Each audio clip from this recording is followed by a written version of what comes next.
Welcome to the PandaPong crossover video. Yeah. All right, hey guys, and welcome to the PandaPong crossover video. Today we're going to be doing a video about the 3 drills everyone should be doing.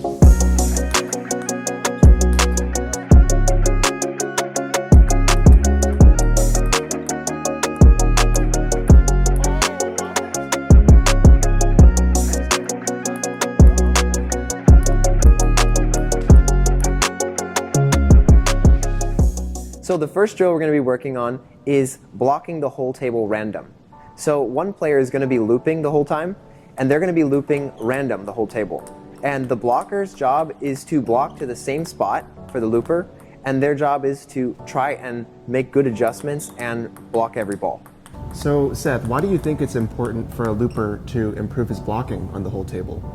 Yeah, I think it's really important that as you get better as a player, you're not always going to be able to attack the first time. I mean, even the best players in the world are having to make good blocks because they're playing against the best attackers in the world. So being a well-rounded player is being able to make a few good blocks here and there and then be able to get back into the attacking mode. So yeah, I think it's really important to start also sometimes with backspin, because when he loops, his loop has a little bit more spin. It can be a little bit different to try to block that.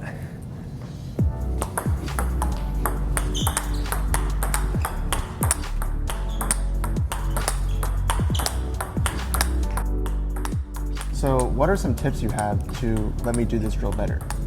Okay, yeah, like keeping the racket like really in front is great because it lets you transition very quickly. And also if you take your racket back, it's a longer distance to make a good switch from the backhand to the forehand. Another thing is to really pay attention to the micro movements of your opponent. So at the very last second, they usually show you where they're gonna hit to. So just keeping your eye on them the whole time is going to really help your ability to make the good blocks. Ooh, nice. Good. All right, so drill number 2. This one is about looping against spin and pace changes. So in this one of the people will be blocking and one of the people will be looping. And the blocker is going to block on the backhand side, and he's going to try to, at first, block to the same position, but make some of the blocks slower than others, so some normal, some slow. And then once you get better at the drill, you get comfortable, you can start to block like more spinny, or sometimes more dead, more maybe even slight backspin on the block, or normal blocks, mixing them in and making it hard for the looper to just get into a steady rhythm. And then once you get really good at the drill, you could do full table, and the looper is running around trying to loop every single ball, and the pace change blocker can put any type of spin in any place on the table. So why is this drill important? Why do we need to practice this?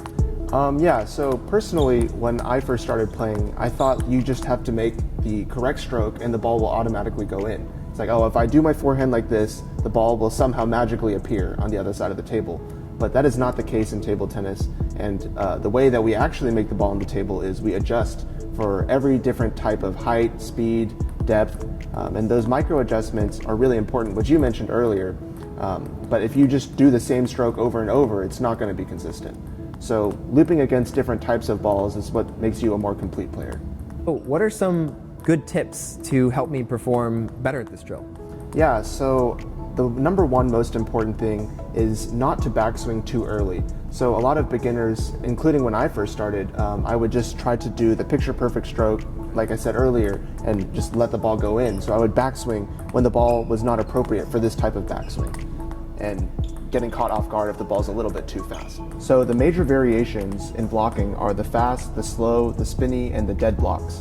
So I'll just talk about a little bit about each of these. So on the spinny one, you have to make sure your stroke is not too big, and you close your racket angle more and make a compact stroke spinning over the ball. For the dead ball block, you need to brush the ball up a little bit more because there's no topspin to borrow. And then on the slow block, you really have to wait. So some people like to reach when the ball is slow. They play it too early. You need to move in, wait, and then spin the ball up. Yeah, so that's how we adjust to these different types of blocks. So the next drill we're going to be doing is switching from offense to defense. So in this drill, the player doing the drill is going to be looping, and they're going to be looping to one place on the table, and the blocker is going to be blocking directly back to them. The blocker will make 1 to 5 blocks, and the looper is going to be looping, and the blocker will decide when they want to make a big counter loop.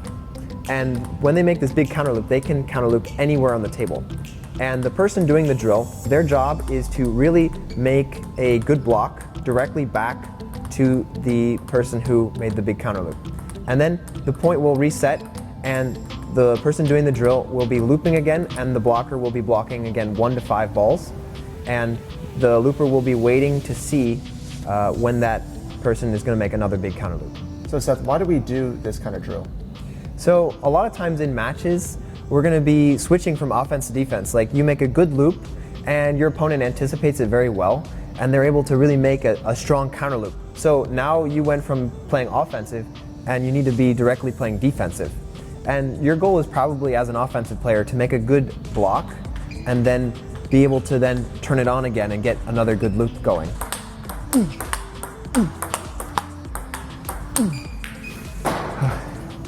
So yeah, like keeping my hand really in front after every loop, just to make sure that I don't take it back and get caught missing the block or something like that. It's really important to just keep it here after every loop so you can pay attention and watch the opponent.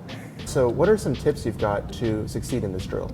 Okay, yeah, so like the first drill, it's really important to keep an eye on your opponent and watch for those subtle cues to see when they're going to attack.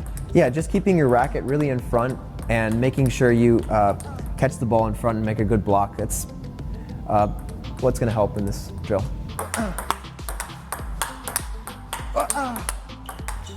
Okay, nice job. All right, guys, thanks for watching the video. We hope you learned something from it today. Yeah, and we hope you enjoyed the collab. I'm going to leave the link in description for his channel, PandaPong. You should check it out. And yeah, we'll see you guys in the next video. Whoa. Ah! Oh, nice. That was good there.